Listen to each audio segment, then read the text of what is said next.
Wala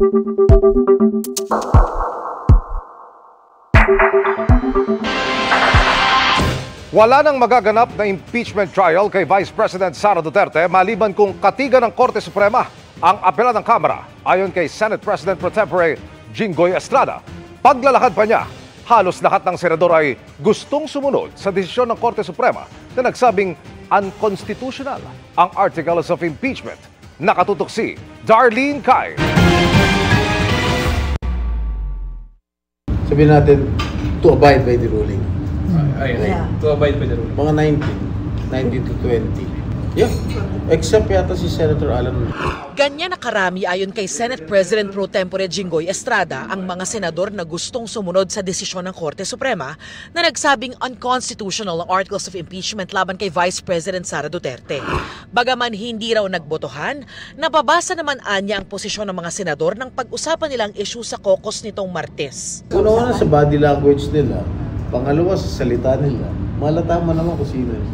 At kahit nagkasundo ang mga senador na magdebate at aksyonan sa August 6 kung tuloy o hindi ang impeachment, malabo na raw magbago pa ang posisyon niyang sumunod sa Korte Suprema para hindi raw magkaroon ng constitutional crisis. Liwaliwanag na sinabi ng Korte Suprema, wala na kaming jurisdiction. Infirm yung final ng House. Kaya para kay Estrada, wala nang magaganap na impeachment trial maliban kung katigan ng Korte Suprema ang apela ng Kamara na susundin din daw ng Senado.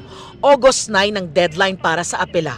Sabi ni Senate Minority Leader Tito Soto, marahil opinyon ni Estrada ang binanggit niyang 19 na senador dahil karamihan daw ay hindi pa naririnig ang mga kwestiyon sa desisyon ng Korte Suprema. Maging sa mayorya, may mga naghihintay pa. Sabi ni Majority Leader Joel Villanueva, hindi niya kayang pangunahan ang mga kapwa senador at kabilang siya sa mga humingi ng oras para pag-aralan ng Supreme Court desisyon. Sabi rin ni Majority Senator Kiko Pangilinan, baka dapat hintayin ang apela ng Kamara at desisyon ng Korte kung gusto ng Senado na sumunod sa mataas na hukuman. Dumagdag na rin ang mahigit 80 faculty member ng UP College of Law sa mga naglabas ng pahayag. Ang Kongreso raw ang binigyan ng konstitusyon ng kapangyarihang magtakda ng patakaran nito kaugnay ng proseso ng impeachment.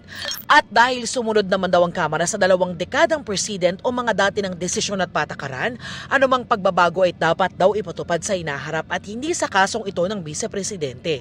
Sinabi rin nila na ang judicial review o pagsuri ng Korte sa impeachment ay para lang sa mga pagkakataong may nangyaring pang-aabuso. Sa pagkakataong ito, wala naman daw maituturing na abuse dahil sinunod lang ng Kamara ang patakarang dati ng itinakda ng Korte Suprema. Para sa GMA Integrated News, Darlene Kai, nakatutok 24 oras.